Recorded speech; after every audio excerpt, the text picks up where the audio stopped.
평안하셨습니까? 다윗교회라던 황공명 목사입니다. 찬양 수다방 세 번째 만납니다.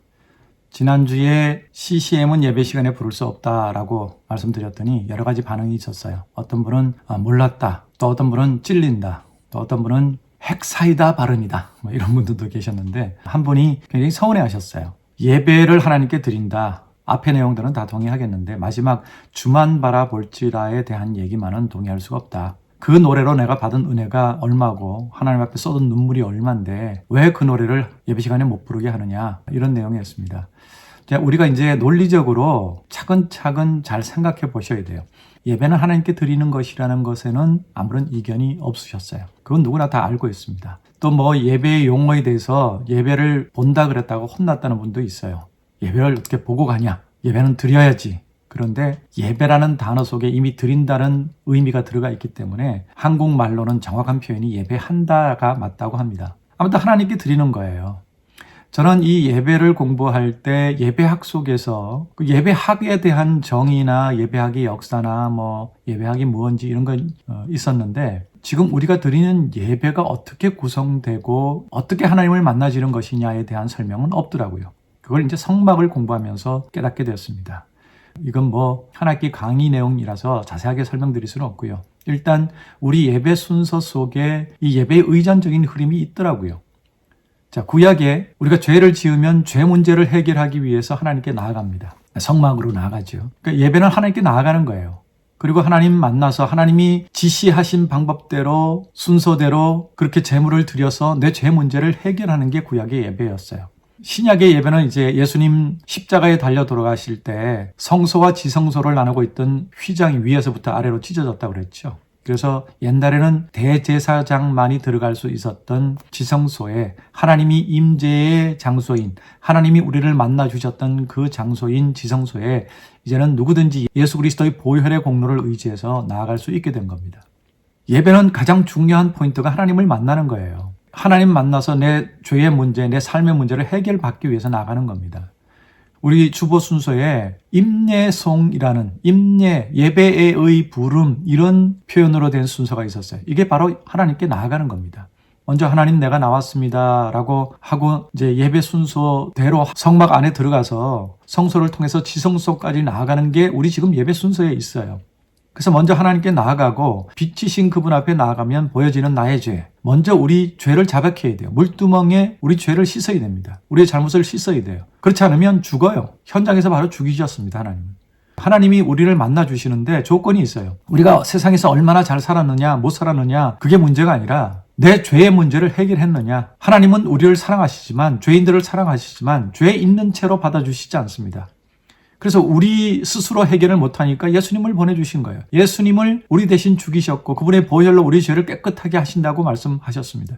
그래서 우리가 예수 그리스도의 보혈의 공로를 의지해서 우리 죄를 자백하면 저는 미쁘시고 의로워서 우리를 모든 불의에서 깨끗게 하시겠다고 약속하셨습니다. 그러니까 하나님께 나갈 때 반드시 이 자백이 있어야 돼요. 회개가 있어야 돼요. 내 삶 속에서 묻었던 죄의 얼룩들을 예수 그리스도의 보혈에 깨끗이 씻어야 합니다. 그렇지 않고는 하나님 만날 수 없어요. 얼마나 헌금을 많이 했느냐, 얼마나 세상에서 잘 살았느냐, 얼마나 직분이 높으냐, 아무 상관없습니다. 그 누구도 이 죄를 해결하지 않으면 그 예배는 실패한 거예요. 죄부터 먼저 회개해야 돼요. 그래서 예배 순서에 보면 참회의 시간이 있는 교회들이 있습니다. 그 시간에 내 죄를 자백하고 그리고 하나님이 용서해 주시겠다는 사유의 선언을 어떤 교회는 지금도 가면 목사님이 하십니다. 이게 죄를 회개하고 용서받았다는 그런 의미이죠. 그래야 이제 하나님 앞에 나갈 자격이 생겨진 겁니다. 그리고 죄 문제를 해결받고 나서는 뭐가 이루어집니까? 감사하잖아요. 감사와 경배가 예배 순서에 있는 겁니다. 그리고 나서 우리의 사정을 하나님께 아뢰죠. 우리 교회의 사정, 우리 각자의 사정, 나라의 사정, 이게 대표 기도예요. 그러니까 예배의 중요한 두 요소는 예배학에 보니까 이렇게 표현되어 있어요. 하의 상달과 상의 하달. 이게 무슨 뜻이냐면 하의 상달은 아래의 뜻이 위에 전달되는 것. 그러니까 우리의 뜻이 하나님께 전달되는 게 하의 상달이고 하나님의 뜻이 우리에게 전달되는 게 상의 하달이에요. 그러니까 예배는 하나님과 이렇게 주고받는 겁니다. 그러고 나면 하나님께서 이제 우리에게 그래, 네 사정을 내가 알았다. 그래, 내가 이제 거기에 대해서 얘기해 주마 하고 하나님이 우리에게 말씀을 해주시는 게 그게 설교예요. 그 하나님의 말씀을 받고 난 다음에 그 다음엔 뭐 합니까? 내가 결단하고 헌신하는 거죠. 그래서 예배 순서에 보면 결단송이라는 게 있어요. 그리고 헌신은 그 헌신의 표시로 요즘은 헌금을 드리죠. 그리고 나서 축도는 사실 하나님을 만난 사람들이 하나님의 능력으로 하나님의 권위를 가지고 선교사로 삶 속에 파송되는 겁니다. 그래서 사실 파송의 의미가 정확한 거예요. 이제 하나님의 권위를, 하나님의 능력을 너희들 머리 위에, 어깨 위에 얹어주니까 세상에 나가서 승리하며 살아라.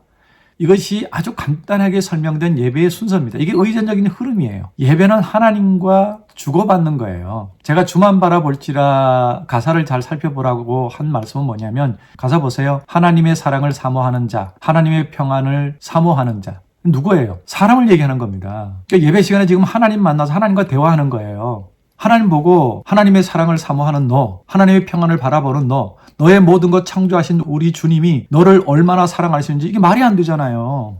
그러니까 논리적으로 생각해 보세요. 그 항변하시는 마음 제가 충분히 이해합니다만은 예배는 하나님께 드리는 내용이에요. 그러니까 노래 가사도 하나님을 향해져야 한다. 기도는 당연히 하나님께 드리는 거고요.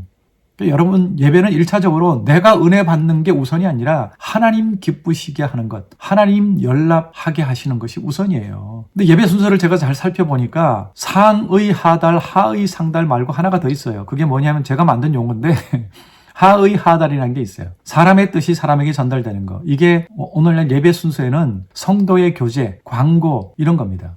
예배는 사실 하나님과 주고받는 건데 예배 순서 도중에 갑자기 그 생뚱맞게 하의 하달이 들어가는 게 조금 뭐하긴 한데 어떤 교회들 가면 예배 축도 다 끝난 다음에 성도의 교제, 광고하고 서로 축복하고 이런 시간을 갖는 교회들이 있더라고요. 저는 그걸 보면서 여기는 예배를 제대로 인식하고 있구나라는 생각을 하는데 하나님과의 만남이란 대전제를 잊어버리면 아무 생각 없이 그냥 순서에 따라서 할 수 있어요. 저도 신학교에서 배워본 적은 없거든요. 아마 대부분의 목사님들이 그러실 겁니다. 그냥 그렇게 돼 있으니까 오래전부터 그렇게 했으니까 그렇게 하는 거죠. 근데 그게 성막에서 그런 의미가 다 있더라고요. 예배 의존적인 흐름으로 보면 도중에 들어가 있는 게 좀 생뚱맞기는 한데 그래도 하나님 앞에 나온 사람들끼리 성도를 서로 축복하고 서로 교제하고 격려하고 위로하고 이런 게 필요하잖아요. 사실 하나님 말씀을 전할 때도 하나님의 말씀과 하나님의 마음으로 사람들을 위로할 수 있어요. 그래서 주만 바라볼지라는 사실 제가 축복의 노래라고 말씀드렸는데 그걸 할 수 있는 시간은 성도의 교제 시간에 서로 축복하거나 아니면 하나님의 말씀을 전하는 시간에 하나님 사랑의 눈으로 너를 어느 때나 바라보신다. 이렇게 사람에게 하나님의 마음을 전하고 축복하는 의미로는 가능하지요. 근데 제가 말씀드린 거는 그 노래를 시작하면 다 손을 들고 한다고 그랬잖아요. 손을 든다는 것은 경배의 의미예요. 그러니까 이는 경배송이 아니라는 말씀입니다. 하나님께 드리면 하나님 보고 하나님의 사랑을 사모하는 자, 하나님의 평안을 바라보는 자, 이게 말이 안 되잖아요. 오늘 드린 이 이야기를 한번 깊이 생각해 보세요. 논리적으로, 상식적으로. 일단 예배는 하나님 만나는 거예요. 하나님과 주고받는 겁니다. 근데 주만 바라볼지라는 하나님의 마음을 담아서 사람에게 너 주만 바라봐라. 그래야 평안할 수 있다 하는 설교 시간이나 성도의 교제 시간에 그때 하는 거는 괜찮아요. 하지만 이게 경배송은 아니라는 말씀을 드린 겁니다. 서운하게 생각하지 마시고요. 압니다. 저도 이 노래 때문에 살았고요. 이 노래 때문에 수많은 사람들이 살았다는 간증을 제게 해주셨습니다. 그래서 저도 이 노래를 처음 부른 사람으로 너무너무 감사하고 여기까지 올 수 있었던 것도 그 노래 때문이고요. 오늘 서운한 분이 있어서 오늘은 여기까지 예배에 대해서 말씀드리겠습니다.